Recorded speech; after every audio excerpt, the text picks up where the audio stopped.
Assalamualaikum warahmatullahi wabarakatuh. Lanjut lagi bersama saya, Desi Budiono.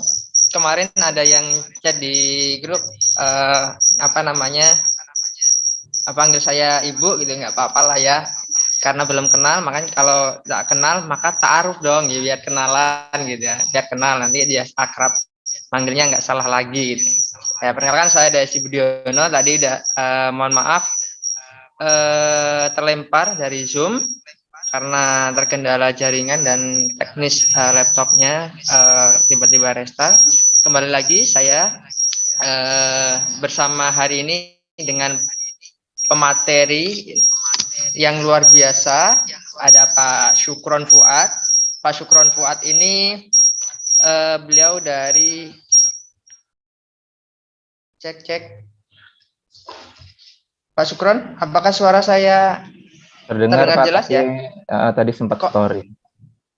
storing ya? Kenapa ya? Pakai 2 perangkat ya? Iya. Karena Iya, buat storing. backup. Oh iya. Storing kalau pakai 2 Oke. perangkat. Sekarang udah jelas, Pak. Jelas. Oke. Baik, kita lanjutkan Bapak Ibu. Boleh dituliskan di kolom chat apakah Bapak Ibu sudah siap untuk menerima materi berikutnya oleh Pak Syukron Fuad. Silakan dituliskan di kolom chat untuk kesiapan Bapak Ibu. Sambil Pak Syukron mempersiapkan diri, saya perkenalkan, saya bacakan CV dari beliau bahwa beliau ini seorang pengawas sekolah dari Kabupaten Tanggamus ya Pak Syukron. Beliau merupakan alumni dari Pendidikan Fisika Unila tahun 2003 sampai 2007, kemudian Magister IPA Unila 2021 sampai sekarang gitu ya. Belum sidang Pak Syukron ya? Masih nyusun tesis. Mudah-mudahan lekas selesai tesisnya Pak Syukron. Amin. Riwayat pekerjaan mengajar, beliau juga sebelumnya mengajar di MTS di Al-Hikmah Bandar Lampung, kemudian di MA Al-Hikmah Bandar Lampung, SMP 1 Cukubala, kemudian sampai hari ini pengawas sekolah mulai dari tahun 2023 ya, baru Pak ya, Baru Pak. Baru di Kabupaten Tanggamus. Prestasinya banyak banget ini Bapak Ibu, kemudian penelitian dan publikasi ilmiahnya mungkin nggak bisa saya bacakan satu persatu, nanti Bapak Ibu saya sudah bagikan CV pemateri kita hari ini di folder materi. Nanti ada materi dan CV dari pemateri kita hari ini.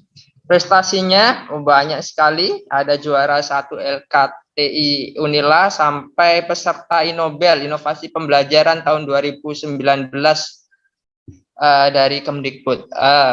Demikian CV yang bisa saya bacakan dari Pak Syukron Fuad.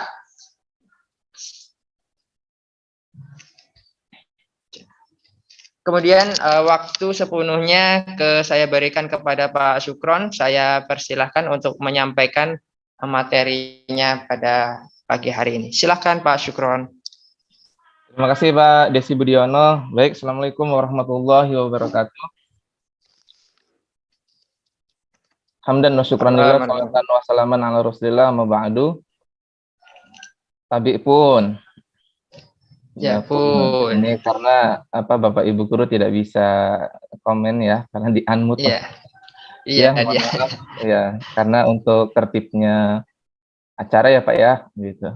Baik, Bapak Ibu, mudah-mudahan Bapak Ibu selalu semangat dalam menuntut ilmu, belajar dari mana saja, belajar dari anak-anak, belajar dari kawan, belajar dari siapapun ya Bapak Ibu. Saya pun sampai saat ini masih tetap belajar dari anak saya. Ya Bapak Ibu, seperti yang Pak Desi Budiono sampaikan, karena saya ini adalah alumni guru penggerak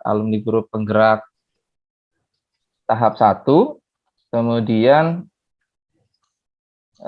saya berdasarkan regulasi itu saya terangkat menjadi pengawas karena alumni guru penggerak itu memang diarahkan untuk mengisi pos-pos sebagai kepala sekolah dan pengawas sekolah karena sekarang tidak ada lagi cakep dan cawas gitu. Saya untuk share screen. Bapak Ibu, saya juga mohon maaf ya. Jadi intinya saya sharing kemudian berbagi praktik baik pada Bapak Ibu. Materi yang kali ini yang akan saya sampaikan adalah pembelajaran berdiferensiasi, kemudian nanti pukul 10 lebih tentang modul ajar ya. Nah, kalau untuk Bapak Ibu yang alumni guru penggerak, pengajar praktik, fasilitator, mungkin tidak asing lagi gitu. Saya sepertinya ini menggarami lautan, Mbak Desi, kalau saya menjelaskan pembelajaran berdiferensi dengan penggerak-penggerak komunitas. Memang mereka memang ahlinya gitu ya. Hanya di sini saya mungkin akan berbagi praktik baik saja terhadap pembelajaran berdiferensiasi yang sudah saya lakukan. Yang pertama ini memang ketika saya mengikuti program guru penggerak, pembelajaran berdiferensiasi ini adalah memang tugas saya gitu, tugas saya di modul guru penggerak gitu.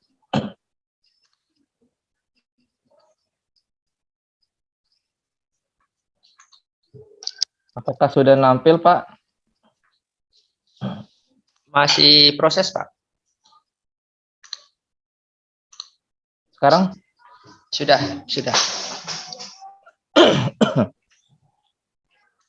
Saya slides, ini udah slideshow belum ya? Belum, Pak. Belum di slideshow, Pak.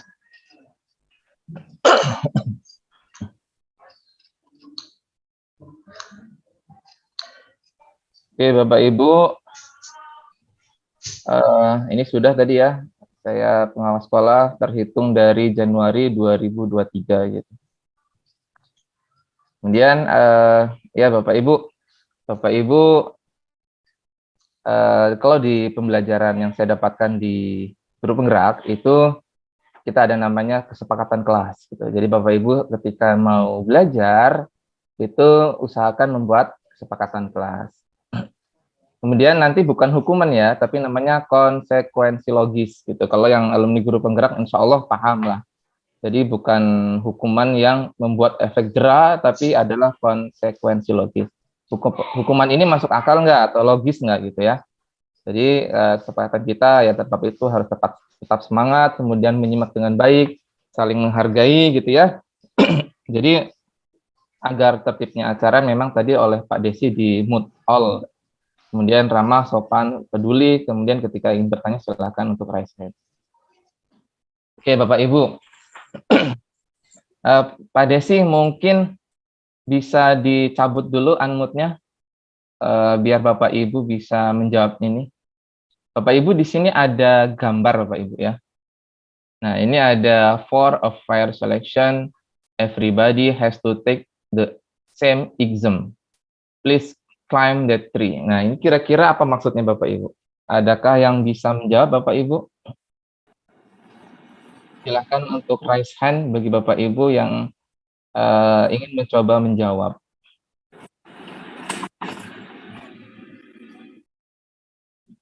For a fair selection, Ya, everybody. silakan Ibu Reni dulu. Silakan Bu Reni. Baik, terima kasih Pak Sukron. Di sini ada for fair selection ya, ada seleksi untuk semua orang mengambil exam yang sama. Sedangkan di situ ada berbagai binatang ya, ada berbagai hewan, ada burung, ada penguin, ada gajah, kemudian ada anjing, ada singa laut, ada ikan, ada monyet di situ. Sedangkan exam yang diberikan itu adalah please climb that tree, suruh manjat pohon. Ya, nah, di sini dengan terdengar ya suaranya? Terdengar Bu Reni. Oke. Di sini dengan exam yang sama yaitu ujian yang sama, ujiannya cuma satu yaitu memanjat pohon tersebut. Kalau kita lihat sini berarti kan untuk semua hewan ini ujiannya cuma satu ya Pak ya, untuk manjat pohon. Kalau Membuat kita pohon. lihat di sini jelas yang pasti berhasil adalah sang monyet. Seperti itu ya. Ada lagi Ah, sebenarnya Bu yang bisa berhasil. Kira-kira mana nih yang bisa berhasil selain monyet? selain monyet, Burung. gajah langsung nyampe di atas ya. Burung Ya, ya, betul tadi burung. burung. Burung Ya, langsung terus? naik sampai di atas dia burung. Gajah juga belalainya udah bisa langsung naik di atas. Ya, Tapi kalau kalau yang pada kita lihat sini. di sini apa namanya ujiannya tentunya tidak sesuai dengan bakat atau tidak sesuai dengan kemampuan masing-masing peserta, karena di sini pesertanya ada gajah, ada anjing laut. Kasihan dong dengan anjing laut atau ikan yang nggak bisa manjat. Ya, yang jelas bisa manjat adalah burung dan monyet gitu ya Pak ya. Seperti itu Pak yang saya lihat dari gambar ini. Oke, saya rasa saya sudah bisa memberikan nilai 100 lah. Insya Allah sama ya Bapak Ibu ya. Apa yang disampaikan oleh Bu Reni mengenai gambar ini. Jadi memang benar. Jadi kondisi pendidikan Indonesia selama ini seperti inilah. Pun ya, pun dari Sabang sampai Merauke, dari Aceh hingga Papua itu sama gitu ya. Itu sama, ujiannya dianggap sama dan dianggap semua siswa itu mampu. Nah, begitu juga ketika kita mengajar, siswa itu dianggap mampu oleh kita, sehingga kita kadang kita emosi, gitu aja kok nggak bisa gitu loh. Pada soal sederhana gitu. Ingat Bapak Ibu, anak kita, kemudian siswa kita itu terlahir, kalau kata KHD itu memiliki dua ya, kodrat alam dan kodrat zaman gitu loh. Kodrat alam ya bawaannya memang, bawaan, kemudian kodrat zaman itu ya perlahan-lahan anak didik kita atau anak kita bina, kita didik sesuai zamannya. Kalau kata hadis itu kan didiklah anakmu pada zamannya karena mereka hidup pada zamannya, bukan mereka hidup pada zamanmu gitu kan ya. Nah, saat ini pendidikan diusahakan untuk bukan membedakan ya, kita mencari dengan cara mendiagnosis gitu ya. Kalau dokter itu kan mendiagnosa penyakit gitu. Biasanya ada yang ke dokter pasti ditanya keluhannya apa gitu. Ditanya keluhannya apa, bukan salah redaksi. Ada yang salah redaksi, misalnya gini, dok saya ini sakit apa gitu. Atau dok justru dokternya nanya, bapak sakit apa gitu. Loh, orang saya kesini nanya ke dokter, kan malah nanya ke saya gitu. Nah, itu salah redaksi. Seharusnya keluhannya apa. Kemudian kan dokter udah bisa menebak nih, mendiagnosis gitu kan. Karena dokter ini profesi kan. Nah, kita sebagai guru itu juga sudah profesi. Nah, pelajaran ini memang harusnya sudah disampaikan di bangku-bangku kuliah ketika kita kuliah. Saat ini sudah ada di kampus-kampus untuk pembelajaran berdiferensi sudah ada. Nah, ketika di kurikulum Merdeka, maka kita ada namanya satu lagi namanya asesmen diagnostik, yaitu asesmen untuk mendiagnosa gaya profil belajar siswa, karakteristik, minat, latar belakang, kondisi keluarga gitu ya, agar kita tahu betul anak ini potensinya di mana, minatnya di mana gitu ya. Jadi setelah kita tahu, maka nanti pembelajarannya pun akan berdiferensiasikan gitu ya. Sangat betul sekali ya apa yang dikatakan Bu Reni. Agar seleksi atau ujian ini adil, maka setiap orang harus mengikuti ujian yang sama. Silahkan memanjat pohon itu. Nah, ini yang stres mana ini kan? Ini kan stres nih ikan ini. Stres, ini juga stres. Kecuali apa itu? Yang bisa manjat pohon itu citah ya, atau singa kadang bisa manjat ya. Kalau cuman anjing ini mungkin nggak bisa manjat juga. Soalnya anjing yang terlatih gitu ya. Pinguin gitu. Nah, kemarin saya memberikan materi ini, ada yang bilang, Pak, itu gurunya yang stres, katanya. Gurunya yang stres. Saya nggak bilang loh, saya bilang. Oke. Menurut KHD, pendidikan adalah menuntun segala kekuatan kodrat yang ada pada anak-anak agar mereka sebagai manusia maupun anggota masyarakat dapat mencapai keselamatan dan kebahagiaan dan yang setinggi-tingginya. Kemudian pembelajaran berdiferensiasi adalah serangkaian keputusan masuk akal, common sense, yang dibuat oleh guru yang berorientasi kepada kebutuhan murid, gitu ya. Nah, aspek kebutuhan murid itu dilihat berdasarkan 3 hal. Yang pertama kesiapan belajar, ya, atau readiness, kemudian minat dan profil. Nah, kesiapan belajar ini kemarin sudah dibahas di asesmen ya. Ini kita petakan siswa asesmen diagnostik yang kognitif. Asesmen diagnostik kan ada 2, non kognitif dan kognitif. Nah, yang kognitif itu yang pertanyaan-pertanyaan sesuai mata pelajaran. Dari situ kan kita dapat memetakan eh, kurang paham, paham betul, atau rendah, sedang, tinggi, atau cukup mahir, mahir, sangat mahir gitu bahasanya ya. Kemudian nanti kita akan kupas lagi apa itu minat dan apa itu profil belajar murid. Nah ini, jadi kesiapan belajar murid adalah kapasitas untuk mempelajari materi, konsep atau keterampilan baru ya. Jadi ini berdasarkan asesmen kognitif kemarin, jadi kita tahu sudah dipetakan ya.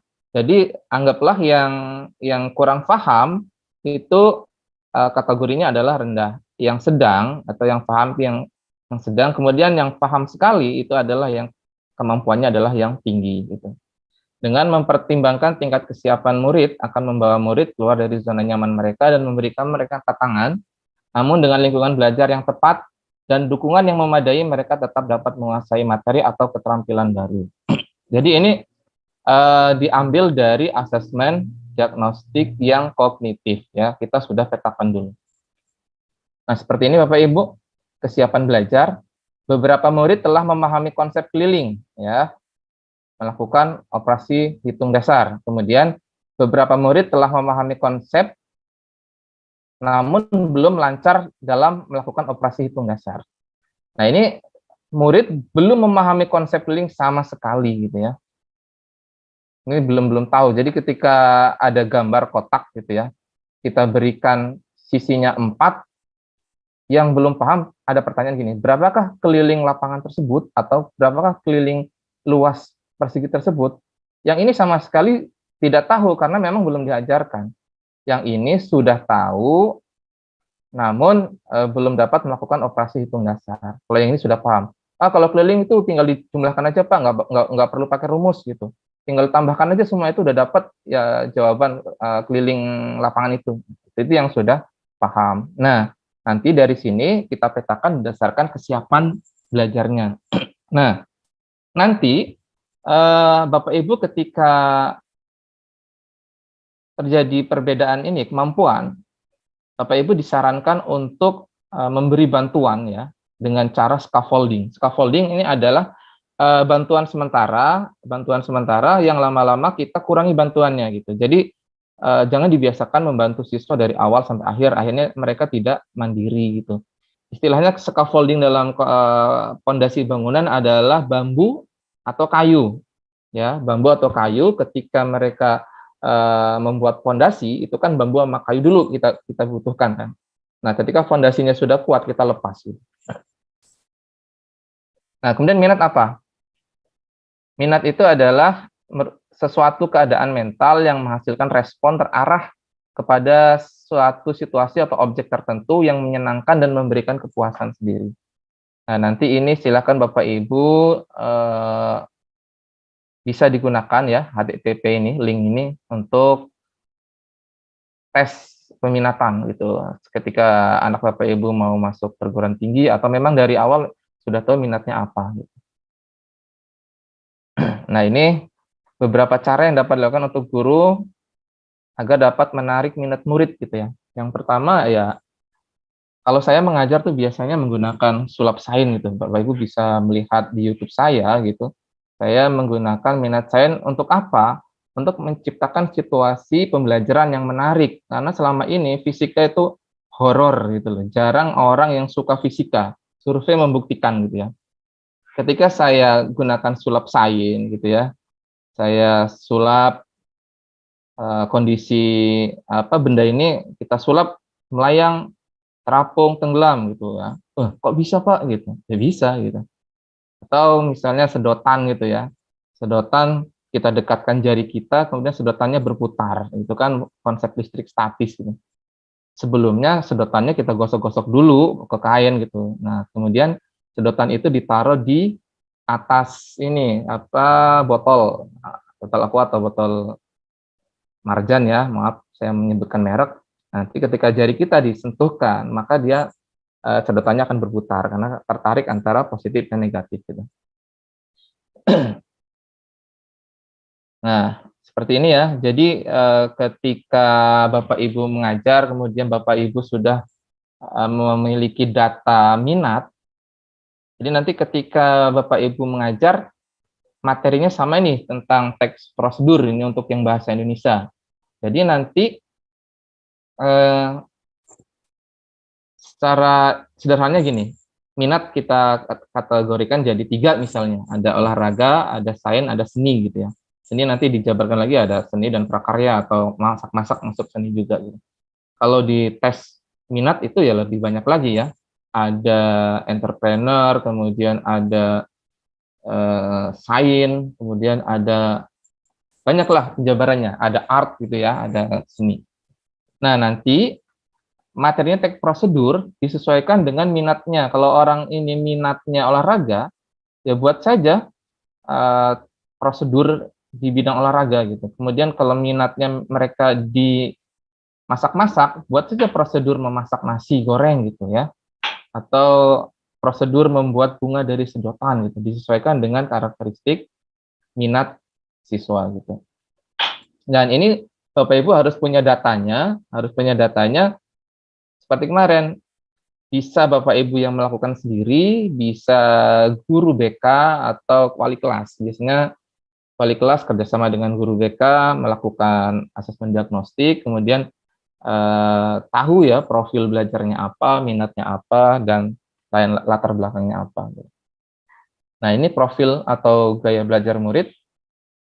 Jadi profil belajar adalah karakteristik unik setiap individu yang mempengaruhi gaya dan kebiasaan dalam belajar ya, yang membantunya untuk bisa lebih cepat memahami konsep dan menguasai keterampilan baru. Profil belajar ini mempengaruhi cara belajar ya. Nah, profil belajar ini terbentuk karena faktor bawaan ataupun lingkungan ya. Jadi kalau orang tuanya suka olahraga atau orang tuanya pemain bola, itu biasanya anaknya juga pun pemain bola gitu. Kalau orang tuanya itu di bidang agama ceramah gitu, anaknya dengan sendirinya gitu, nurun gitu, faktor bawaan. Nah, lingkungan juga membentuk ya, lingkungan itu bisa membentuk. Atau pola asuh. Jadi Bapak Ibu pernah melihat tidak yang videonya Pak Yohanes Surya ya, videonya Pak Yohanes Surya itu ketika Pak Yohanes Surya berhasil mengantarkan siswa-siswi Indonesia di ajang Olimpiade Internasional, dia ditantang. Bapak Ibu, ya Pak Yohanes, itu kan yang Pak Yohanes didik, itu kan anak-anak yang pintar. Coba anak-anak Papua gitu. Ditantang seperti itu. Nah, akhirnya Pak Yohanes Surya menerima tantangan itu.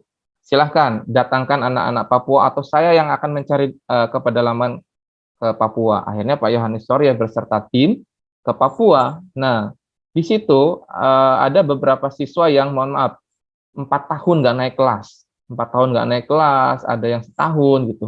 Didatangkanlah siswa-siswi dari Papua itu, kemudian dibina, digembleng, walaupun tidak 100%, minimal ada 40% atau 50% itu berhasil, dan mereka menjadi juara nasional, juara robotik, juara olimpiade. Nah, ketika ada anak Papua mau bertarung, ya waktu itu kata Pak Yohanes Surya, di Solo atau di Jogja itu, waduh ada anak Papua lagi. Mereka udah down dulu gitu.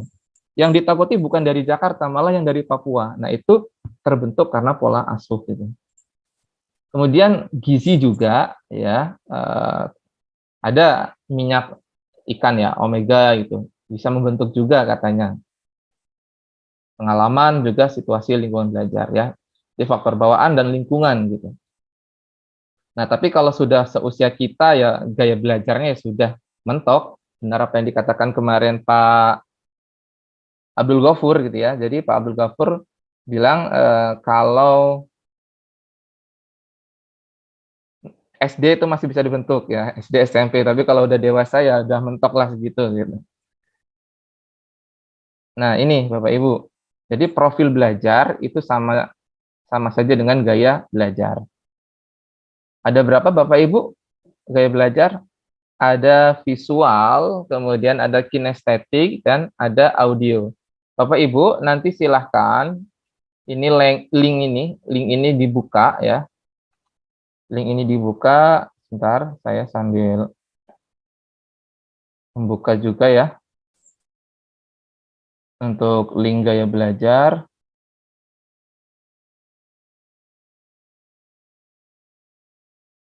Kan silahkan mencoba gaya belajar Bapak Ibu itu apa, atau nah ini bisa dicoba, atau Bapak Ibu ada yang sudah mencoba, hasilnya apa gitu. Ada yang kinestetik, ada yang audio, ada yang visual gitu. Kalau saya itu visual audio. Jadi setelah saya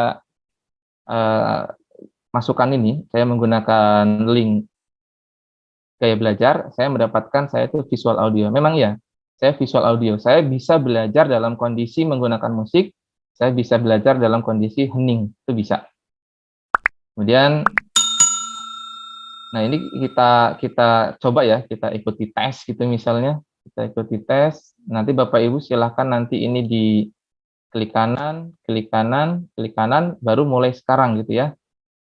Nah ini bisa digunakan untuk asesmen diagnostik yang non kognitif.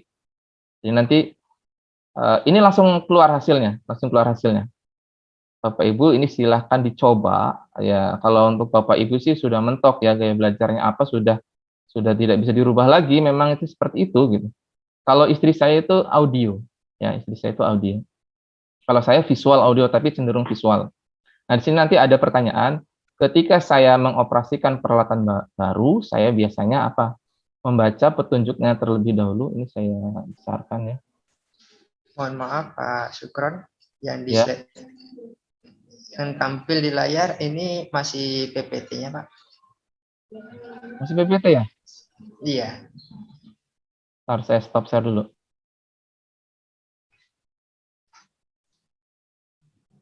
Oh ini pakai Zoom ini sih. Untuk share window-nya mana? Screen di awal biasanya Pak. Nggak ada, seharusnya kan ada screen ya. Iya. Oke lah ini. Berarti ini harus seperti ini. Apakah sudah kelihatan Pak Desi? Sudah Pak. Oh, ternyata settingnya beda lagi Pak. Iya, karena beda Nah. yang punya. Karena beda Zoom, jadi memang beda ini. Ya, tolong diingatkan Pak, kalau ketika saya berbagi layar beda. Jadi Bapak Ibu bisa menggunakan gaya belajar ini ya Bapak Ibu ke murid-muridnya. Jadi nanti ketika saya mengoperasikan peralatan baru, saya biasanya apa? Membaca petunjuknya terlebih dahulu, mendengarkan penjelasan dari orang, atau menggunakannya langsung. Kalau saya cenderung membaca petunjuknya terlebih dahulu. Nah, seperti itu ya Bapak Ibu. Ketika saya akan bepergian, saya nggak tahu alamat nih, saya melihat map. Nah, gitu. Ada yang, saya kalau ngeliat map itu malah pusing gitu ya. Saya lebih baik tanya sama orang. Kalau Sukarame itu di belah mana ya Sukarame? Sukarame itu pintu exit tol. Nah, pintu exit tol di mana? Ya kalau dari jalan bypass, kalau Bapak Ibu tahu mall apa itu? Transmart gitu. Itu masuk aja. Oh ya tahu. Nah, gitu. Itu lebih cenderung ke audio orang seperti itu. Atau langsung apa? Naik motor gitu, langsung lihat map. Nah, itu lebih cenderung ke kinestetik. Nah, kemudian ketika saya baru memasak, saya biasanya melakukan apa?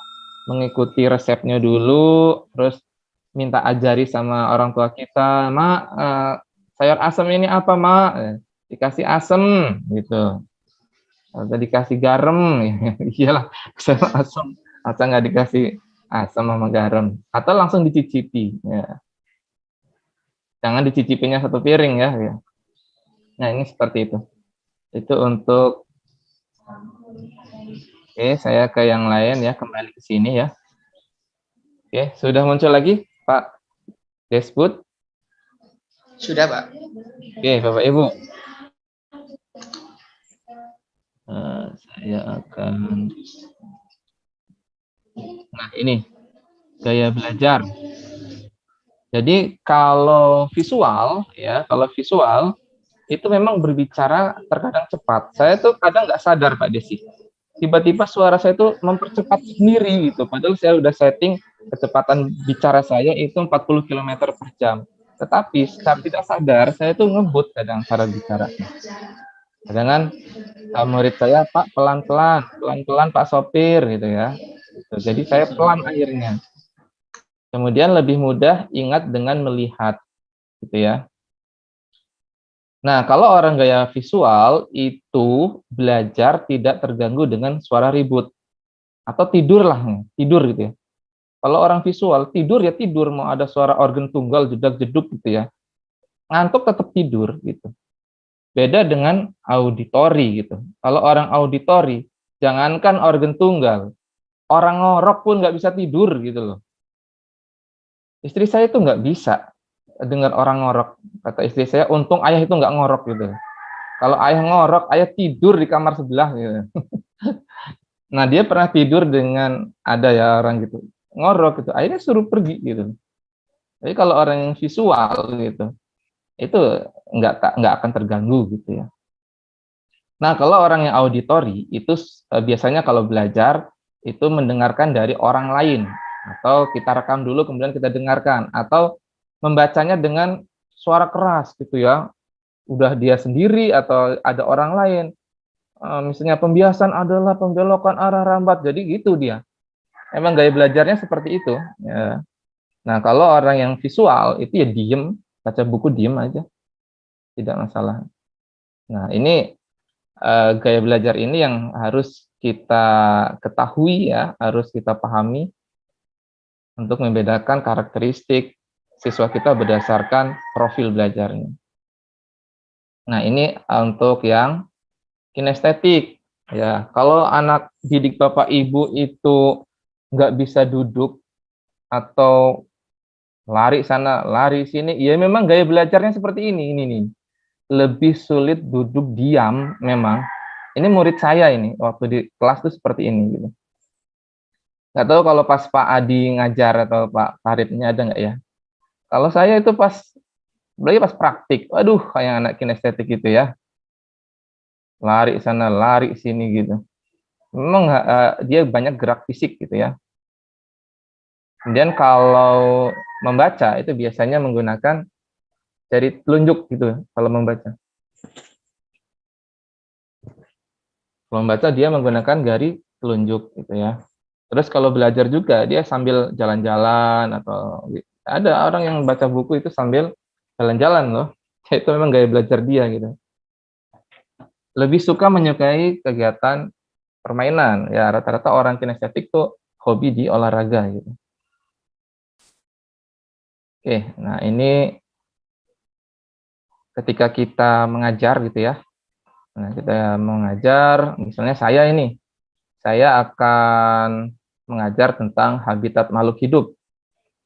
Saya sudah mempunyai data siswa yang visual, kemudian siswa yang audio, kemudian siswa yang kinestetik. Nah, ketika kita mengajarkan kepada anak yang visual, kita gunakan gambar-gambar ya, gambar atau PowerPoint atau bahan bacaan ya. Jangan lupa diberikan variasi warna-warni gitu. Kemudian untuk anak yang audio itu kita berikan video ya, video pembelajaran. Atau ya kita ulang-ulang lagi dengan cara kita menjelaskan kalau siswa tersebut sudah melihat video tapi belum paham, kita jelaskan ulang. Nah, kalau untuk anak yang kinestetik itu kita berikan LKPD berbasis aktivitas. Harus praktikum memang. Nah, ini cara mengidentifikasi kebutuhan belajar murid ini kemarin sudah, ini sebenarnya di asesmen diagnostik, mengamati perilaku, mengidentifikasi pengetahuan awal, ini asesmen kognitif ya, kemudian mereview, melakukan refleksi terhadap praktik pengajaran, kemudian berbicara dengan guru ya. Jadi dengan wali kelasnya anak ini bagaimana, seharusnya kita punya data ya, anak-anak atau kita ngobrol lah dengan wali kelas sebelumnya. Kalau anak ini bagaimana sih? Memang seperti ini Pak. Nah, nggak apa-apa. Kemudian kita bisa melihat rapor murid ya, untuk melihat karakteristiknya.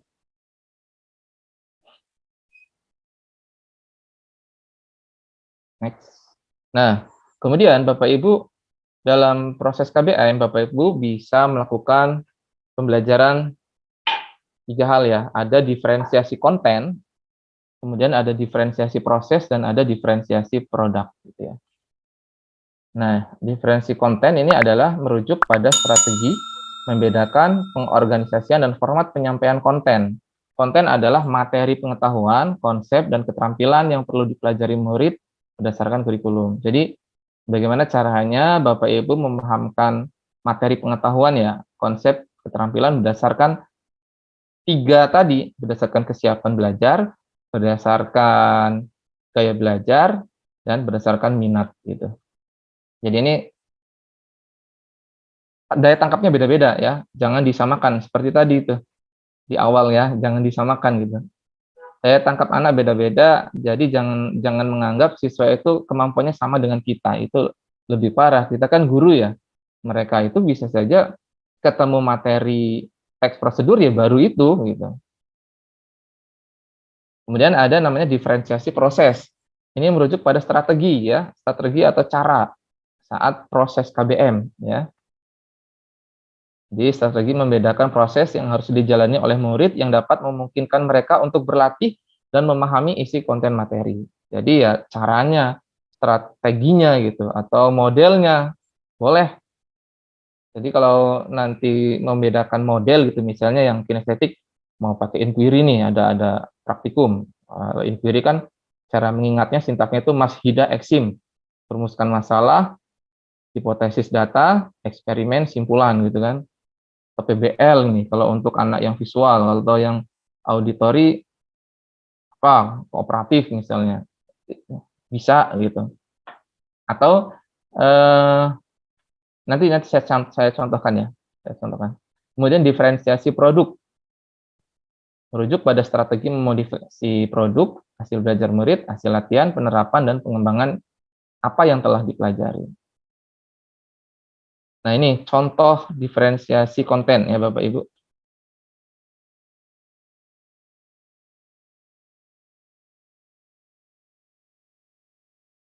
Contoh diferensiasi konten berdasarkan kesiapan belajar peserta didik. Ya, tadi Bapak Ibu kan sudah melakukan asesmen kognitif ya, memetakan siswa yang sedang, kurang, dan yang kemampuan tinggi gitu ya. Sama di sini juga begitu. Kalau untuk kesiapan belajar, jadi kelompok peserta didik yang sudah memahami konsep dasar statistik, kemudian kelompok peserta didik yang masih harus mengulangi pemahaman, kemudian kelompok peserta didik yang sudah siap diberikan tantangan dalam penanganan data guru tersebut, kemudian membagi aktivitas kelas berdasarkan diferensiasi konten sebagai berikut. Nah ini, jadi nanti Bapak Ibu kalau berdasarkan kesiapan belajar, tadi kan Bapak Ibu memiliki data ya, ada yang sudah paham, ada yang kurang paham, ada yang paham betul gitu. Jadi kelompokannya seperti ini. Ini yang sudah paham betul nih, yang siap diberi tantangan. Ini yang sudah paham. Ini seharusnya urutannya ini yang di sini nih. Ini seharusnya di tengah ya. Kurang, ini paham, paham betul gitu. Cukup mahir, mahir, sangat mahir gitu. Rendah, sedang, tinggi. Seharusnya urutannya seperti itu. Tapi ini di tabelnya yang kurang ditaruh di tengah. Mudah-mudahan Bapak Ibu tidak bingung ya. Ini yang masih mengulang gitu ya. Kemudian ini yang paham ya. Kemudian ini yang tinggi. Gitu. Jadi ada tugas tambahan atau boleh ditambahkan materi pengayaan atau boleh ditambahkan materi-materi yang higher order thinking skill gitu. Atau soal-soal OSN nggak apa-apa di sini. Memang anak-anak yang sudah kemampuannya tinggi gitu. Nah, kemudian ini diferensiasi konten Bapak Ibu. Jadi kita tadi sudah melakukan seleksi ya, atau diagnosis minat ya. Ada siswa yang saintifik, misalnya menyukai alam gitu ya. Ada siswa yang art, seni musik, kemudian ada yang teoritis, kemudian ada yang sosial. Ini ketika akan mengajarkan sastra gitu ya. Ini sastra Inggris ini. Ini materinya puisi. Gurunya memberikan 4 puisi gitu ya. Ini yang pertama tentang alam, kemudian ada yang musik. Kalau musik mah gampang ya. Rata-rata ya musik-musik itu ya bisa dipuisikan kok. Kemudian ada yang teoritis, hal filosofi, abstrak, perenungan diri. Kemudian ada hal-hal yang sosial gitu ya. Nah, ini contohnya. Puisi matematika. Ini oleh Khalifatul Jannah, ini saya ambil dari internet ya. Ini judulnya Sahabat, tapi ini matematika ini. Ini matematika. Persahabatan kita seperti lingkaran yang tidak ada batas sudutnya. Kau bagikan jari-jari dan akulah diameternya. Di mana diameter tanpa jari-jari tidak akan ada. Engkau seperti pusat lingkaran yang selalu ada di tengah-tengah kehidupanku. Aku bagaikan konstanta jika tanpamu. Oleh karena itu, kita bagaikan bentuk aljabar yang terdiri dari beberapa suku dan terbentuk menjadi satu. Cie, gitu ya. Ini puisi matematika. Ini kalau Bapak Ibu paham ya, minat anak itu di sains ya. Biasanya MIPA dan sains itu jadi satu gitu. Makanya matematika, IPA itu masuk di OSN gitu kan. Ini juga nih puisi fisika, cintaku padamu oh fisika. Malam gelap temani sepi secerta foton enggan menghampiri. Gelombang nada tiada menemani saat intuisi hanyalah ekspektasi. Nah, ini bisa diberikan ke siswa yang memiliki minat sains gitu ya. Atau ini ada juga yang olahraga ini. Nah, lari pagi ini dibuat puisi Pak Desi. Iya, puitis juga ya Pak ya. Sains Iya. juga bisa puitis juga ya. Bisa Pak, bisa gitu. Ini asal pintar-pintar gurunya aja gitu. Jadi tidak harus puisinya tuh bahasa Indonesia, tidak harus. Nah, untuk di pembelajaran berdiferensi itu harapannya seperti ini gitu. Keren Pak Sukron. Tapi ngobrol-ngobrol nih Pak Sukron, kita waktunya sudah sampai jam 10 nih Pak Sukron. Masih ada saya yang ngebut ya. Ngebut ini sebenarnya udah ada contoh-contoh sebenarnya. Sudah contoh-contoh. siap. Nah, ini diferensi konten berdasarkan gaya belajar ya. Ada yang audio, ada yang kinestetik, ada ini visual nih. Ini audio visual nih ya. Kinestetik. Kalau hanya visual saja ya hanya menggunakan gambar ya. Ini contoh-contoh saja, ini masih diferensi konten. Untuk diferensiasi proses ya. Diferensi proses tetap 3 hal. Berdasarkan kesiapan belajar siswa, berdasarkan minat, kemudian berdasarkan gaya belajar. Jadi diferensiasi konten itu bisa 3 hal, diferensiasi proses 3 hal, diferensiasi produk juga 3 hal gitu ya. Nah, ini diferensi proses ini ya. Nah, seperti ini. Jadi nanti ini acuannya adalah asesmen diagnostik yang kognitif gitu ya.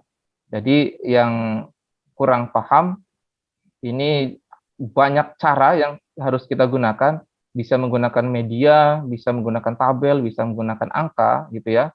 Ini perkalian ini. Kemudian yang sedang seperti kata Pak Abdul Ghafur kemarin, perkalian itu adalah penjumlahan berulang gitu. Kalau pembagian pengurangan berulang gitu. Nah, jadi perkalian itu adalah penjumlahan berulang. Jadi kita buat misalnya garis gitu ya. Ada angka 2, 3, 4, 5, 6, 7 terus sampai situ. Kita 2 tambah 2 berapa? Ini sistem lompat. 1, 2. Dari 2 lari ke 3, lari ke 4. Berarti 2 tambah 2 berapa? 4. Nah, itu untuk yang kategori sedang. Nah, untuk yang sudah lancar, ya sudah bisa perkalian yang banyak tuh di TikTok tuh, perkalian yang variasinya luar biasa ini. Nah, ini juga diferensi proses berdasarkan minat. Jadi, ketika menjelaskan materi pengukuran, kalau siswanya minatnya di sains gitu ya, dari alam, ya udah suruh ngukur pohon aja, suruh ngukur pohon. Kemudian yang minatnya di seni itu ngukur vas bunga. Kemudian yang fisik mereka suruh lari, kemudian suruh mengukur berapa jarak lompatannya gitu ya. Kemudian ini berdasarkan gaya belajarnya ya, yang ini berdasarkan gaya belajar mengenai sistem pencernaan misalnya. Jadi menggali informasi melalui video, menggali lingkungan sekitar, menggali informasi melalui buku infografik. Ini juga diferensi produk sama ya. Jadi berdasarkan kesiapannya, kemudian ada berdasarkan minatnya juga, kemudian ada berdasarkan gaya belajarnya. Memang kalau di proses KBM itu yang paling mudah berdasarkan gaya belajar gitu ya. Nah, alhamdulillah selesai. Izin untuk menampilkan ini apa Pak Desi, bukti karya saya yang sudah saya upload di PMM. Siapa? Nanti saya share ya Bapak Ibu pembelajaran berdiferensiasi saya yang sudah saya upload di PMM.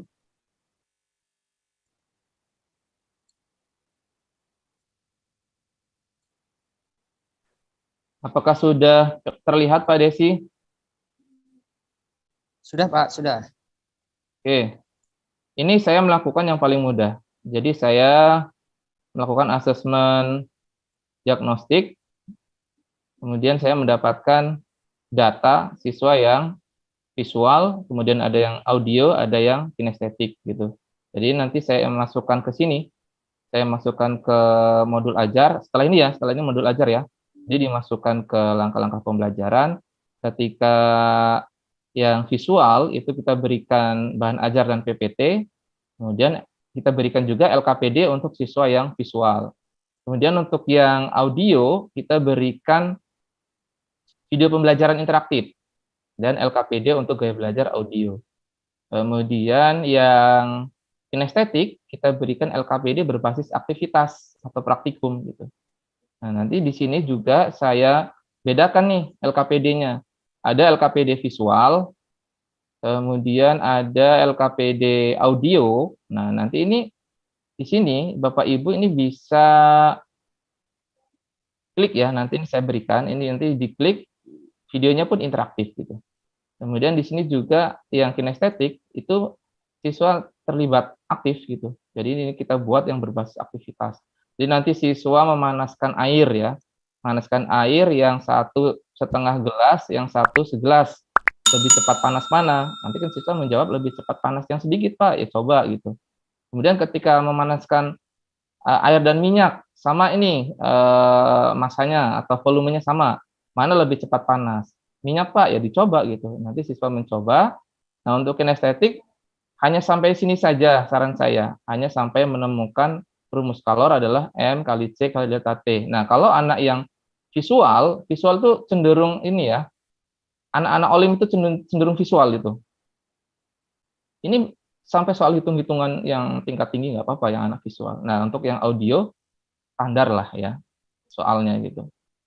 Nah, seperti itu Bapak Ibu. Ini beberapa praktik baik yang saya lakukan ketika saya melakukan pembelajaran di dalam kelas gitu. Terus satu lagi saya izin share screen lagi, mana ya video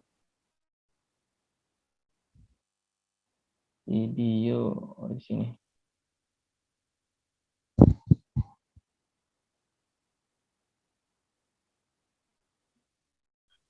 Nah, ini Bapak Ibu, ini ketika ini tugas guru penggerak sebenarnya. Jadi saya melakukan pembelajaran berdiferensiasi menggunakan e-modul. Saya itu membuat e-modul yang di dalam e-modul itu bukan hanya teks saja, jadi teksnya itu diklik itu muncul suaranya gitu. Jadi memfasilitasi ketiganya gitu. Jadi ini saya belum share sound sepertinya ya.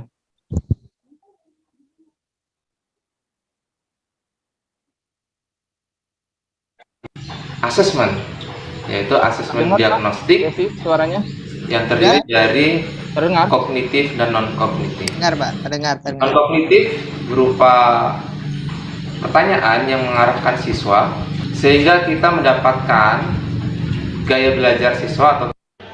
Jadi waktu di kelas ya saya memberikan diagnostik.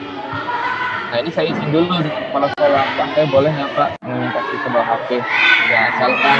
Oke baik, sekarang kita akan setelah Pak Sukron selesai, HP-nya dikumpul lagi Pak.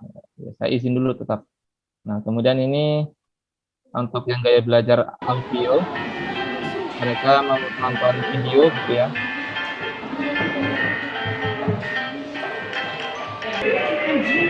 Berupa LKPD ya. Jadi siswa bisa melihat tahapan-tahapan yang harus mereka lakukan.